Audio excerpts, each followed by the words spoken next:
মই আপোনালোকক জয় জয়তে চেনেলৰ জৰিয়তে সমূহ কাৰ্বি আংলংবাসীক আৰু অসমবাসীক ৰঙালী বিহুৰ এই শুভ সময়ত সকলোলৈকে শুভেচ্ছা জ্ঞাপন কৰি নতুন বছৰটোৰ আহিবলগীয়া নতুন বছৰটোৰ আপোনালোকৰ সকলোৰে মংগল হওক, দেশৰ মংগল হওক, এই কামনা কৰি আমি আজি আপোনালোকৰ চেনেলৰ জৰিয়তে মই সমূহ কাৰ্বি আংলংবাসী আৰু অসমবাসীলৈ মই এই বাতৰি আগবঢ়ালোঁ। দ্বিতীয়তে আমি ডিফু কেন্দ্ৰীয় বিহু কমিটিৰ সভাপতি প্ৰমুখ্যে আমাৰ কাৰ্যনিৰ্বাহক সদস্যসকলৰ যোৱা বৈঠকত যি সিদ্ধান্ত মৰ্মে আমাৰ অহা 1-2 মে'ত বিহু পাতিবলগীয়া হৈছিলে, আমাৰ কথা আছিলে, সেইমতে আমি সকলো যা যোগাৰ কৰিবলৈ আয়োজন কৰোঁতেই দেশত এই মহামাৰীয়ে দেখা দিয়াত আমি পিছুৱাই যাবলগীয়া হ'ল আৰু চৰকাৰৰ নিৰ্দেশ মৰ্মে আৰু বৰ্তমান দেশৰ পৰিস্থিতিৰ প্ৰতি লক্ষ্য ৰাখি আমি এই সকলো কাৰ্যসূচী স্থগিত ৰাখিবলৈ আমি বাধ্য হ'লোঁ। যদিও আমাৰ সকলোবিলাক আয়োজন হৈছিলেই, কিন্তু আমি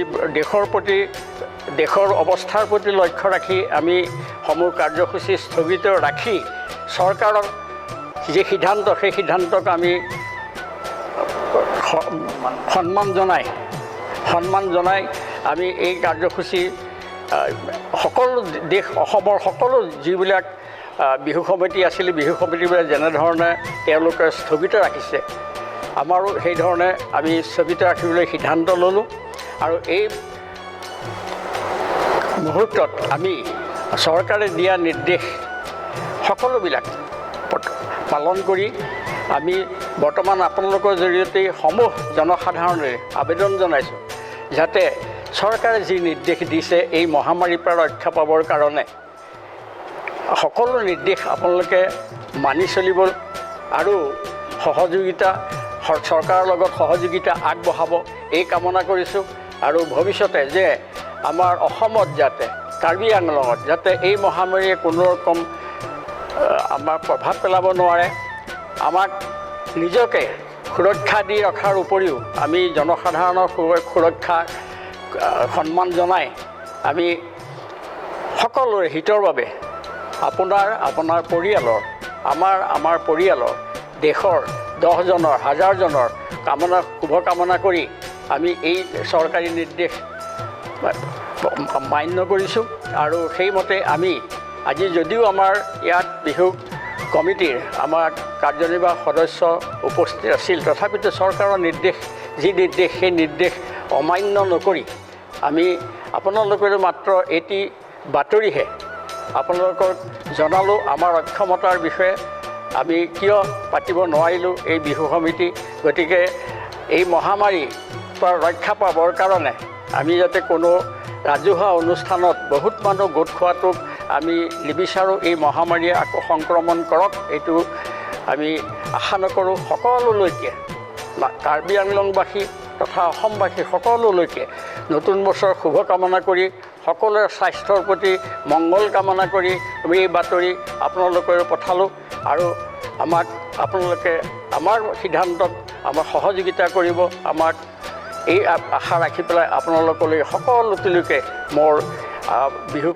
কেন্দ্ৰীয় বিহু কমিটিৰ তৰফৰ পৰা সকলোলৈকে শুভেচ্ছা জ্ঞাপন কৰি ধন্যবাদ জনালোঁ। নমস্কাৰ। 2020 চনৰ আমাৰ ৰঙালী বিহুৰ যি আয়োজন আমি কৰিছিলোঁ, বৰ্তমান গোটেই বিশ্বত যি সন্ত্ৰাসৰ সৃষ্টি হৈছে, মহামাৰীৰ সৃষ্টি হৈছে, এই প্ৰতি লক্ষ্য ৰাখি আমাৰ এইবাৰৰ কাৰ্যসূচী আমি অনুষ্টুপীয়া যেনেকৈ আমাৰ চৰকাৰে নিৰ্দেশ দিছে, পতাকা উত্তোলন আৰু 4 বা 5জন মানুহ গোট খাই যি নিয়ম কৰিব লাগে, সেইমতে আমি অহা 1 আৰু 2 তাৰিখে আমাৰ কাৰ্যসূচী আছিলে, সেইমতে আমি 1 তাৰিখে এই পতাকা উত্তোলনৰ কাৰ্যসূচী আমি কৰিম বুলি আমি মনস্থ কৰিছোঁ। ইয়াৰ উপৰিও বৰ্তমান পৰিপ্ৰেক্ষিতত যিসকল আমাৰ ৰাইজ আক্ৰান্ত হৈছে সকলোৱে যাতে খুব সোনকালে আৰোগ্য হয় আৰু আমাৰ যিখন স্বাস্থ্যকৰ্মী আৰু আমাৰ প্ৰশাসন পুলিচ লগতে যিসকল কৰ্মী দিনে ৰাতিয়ে কষ্ট কৰি আমাক ৰক্ষা কৰিবৰ কাৰণে তেখেতলোকে অহোপুৰুষাৰ্থ কৰিছে, তেখেতলোকেও যাতে সুস্বাস্থ্য থাকে তাৰ প্ৰতি আমি কেন্দ্ৰীয় বিহু সমিতিৰ পৰা তেখেতসকললৈ ভগৱানৰ ওচৰত প্ৰাৰ্থনা জনাইছোঁ। আৰু লগতে আমাৰ যিসকল বৰ্তমান সুস্থ থকা ৰাইজে যাতে চৰকাৰৰ যি নিৰ্দেশ আখৰে আখৰে পালন কৰে আৰু তেখেতসকলে যাতে চাফ চিকুণৰ প্ৰতি চকু দিয়ে আৰু দুৰ্গতসকল যিসকলে সাহায্য ৰাইজে চৰকাৰৰ পৰা পোৱা নাই, যিসকলে আমাৰ কষ্ট ভোগ কৰিছে, যাৰ ঘৰত খাবলৈ বস্তু নাই, তেনেকুৱা ধৰণৰ মানুহক ওচৰ চুবুৰীয়া হিচাপে আমি যাতে সকলোকে সহায় কৰিব পাৰোঁ তাৰ প্ৰতি সকলোৱে যাতে গোটেই কাৰ্বি আংলংবাসী ৰাইজে যাতে সহায় কৰে তাৰ প্ৰতি আমি বিনম্ৰভাৱে ডিফু কেন্দ্ৰীয় বিহু সমিতিৰ পৰা আমি অনুৰোধ জনাইছোঁ। যদিও আমাৰ বহু সদস্য আছে, আমি একগোট হ'ব নোৱাৰি কোনো সিদ্ধান্ত ল'ব পৰা নাই, আমিও তেনেকৈ কিবা সাহায্য দিব পৰা হ'লে আমি দিব পাৰিলোহেঁতেন, কিন্তু এতিয়া চৰকাৰৰ যিটো সিদ্ধান্ত সেই প্ৰতি সন্মান জনাই আমি তেখেতসকলক যিসকলক আমি এতিয়া দিব পৰা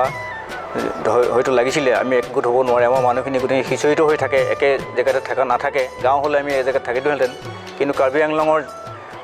আমাৰ মানুহখিনি চুকে কোণে থকাৰ কাৰণে অহা যোৱা অসুবিধাৰ কাৰণে আমি সিদ্ধান্ত ল'ব নোৱাৰি আমি তেনেকুৱা ধৰণৰ ব্যৱস্থা আমি ল'ব পৰা নাই। ইয়াৰ উপৰিও ডিফু ক্লাবৰ পৰাও আমি যেনেকৈ ধৰণৰ সাহায্য আমি কেন্দ্ৰীয় বিহু সমিতিৰ লগত আমি দিব পাৰিলোহেঁতেন, কিন্তু আমি কোনো সিদ্ধান্ত আমি তেনেকৈ আলোচনা কৰিব নোৱাৰাৰ বাবে আমি আগবাঢ়িব পৰা নাই। গতিকে গোটেই অসমবাসীৰ লগতে কাৰ্বি আংলং আৰু ডিফুবাসী ৰাইজক আমি কেন্দ্ৰীয় বিহু সমিতিৰ পৰা সকলোৱে সুকলে থাকিবলৈ আশীৰ্বাদ জনাইছোঁ আৰু ভগৱানৰ ওচৰত প্ৰাৰ্থনা জনাইছোঁ। ধন্যবাদ। তাতো কৈছেনে হৰৈ মাকো, তাতোত কৈছেনে ঐ বহাগৰ বিহুত ঐ নেপাতি কেনে কৈ থাকোঁ। ধন্যবাদ। নমস্কাৰ, আপোনালোকৰ টিভি চেনেলৰ যোগেদি আমি সদৌ কাৰ্বি আংলংবাসী ৰাইজলৈ ৰঙালী বিহুৰ ওলগ জনালোঁ তথা আমাৰ কেন্দ্ৰীয় বিহু সমিতিৰ তৰফৰ পৰা যি আমাৰ কাৰ্যসূচী অহা 1-2 মে' তাৰিখে পাতাৰ সিদ্ধান্ত লোৱা হৈছিল, কিন্তু সেই সিদ্ধান্তৰ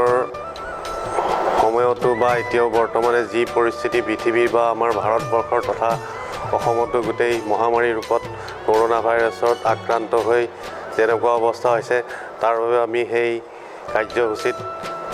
উপনীত হ'ব নোৱাৰিম আৰু তাৰ বাবে সদৌ কাৰ্বি আংলংবাসী ৰাইজলৈ বিহুৰ শুভেচ্ছা জনাই আমাৰ কাৰ্যসূচীও সীমিত হিচাপত চৰকাৰীভাৱে যি ধৰণে পালন কৰিবলৈ কৈছে সেই অনুমতে আমি অনুষ্ঠিত কৰিম বুলি থিৰাং কৰিছোঁ। ধন্যবাদ। নমস্কাৰ, জয়তে মই ডিফু কেন্দ্ৰীয় বিহু সমিতিৰ ফালৰ পৰা সমূহ কাৰ্বি আংলংবাসী তথা অসমবাসীক ৰঙালী বিহু তথা অসমীয়া নতুন বছৰৰ শুভেচ্ছা জনাইছোঁ। আমি আশা কৰিছোঁ এই কৰোণা ভাইৰাছে নতুন বছৰে আমাক কাকো নাপাওক, সকলোৱে সুখত থাকক, শান্তিত থাকক আৰু আমি মিলা প্ৰীতিৰে বাস কৰিব পাৰোঁ, এয়াই আমাৰ কামনা। দ্বিতীয়তে, এই কৰোণা ভাইৰাছৰ লকডাউনৰ সময়ত যিসকল ব্যক্তিৰ আৰ্থিকভাৱেই হওক বা বিভিন্ন কাৰণত অসুবিধাত পৰিছে তেখেতসকলৰ লগত আমি সহমত প্ৰকাশ কৰিছোঁ আৰু চৰকাৰৰ নিৰ্দেশ মৰ্মে আমি একগোট হ'ব নোৱাৰাৰ কাৰণে তেখেতসকলক আমি কোনো সহায় সাহায্য দিব পৰা নাই। তাৰ বাবেও আমি বিহু কমিটি চিন্তা নকৰা নহয়, চিন্তা কৰা হৈছিলে, কিন্তু আমি একগোট হৈ তাৰ স্থিৰ সিদ্ধান্তত আহিব নোৱাৰাৰ কাৰণে আমি দিব পৰা নাই, তাৰ বাবে আমি দুখিত আৰু সময় সুবিধা হ'লে আমি ইয়াক ভৱিষ্যতে আলোচনা কৰি আমি এটা দিয়াৰ ব্যৱস্থা কৰাৰ আশা ৰাখিছোঁ আৰু সদৌ শেষত সকলোৱে ভালে থাকক, এয়া মোৰ কামনা। ধন্যবাদ।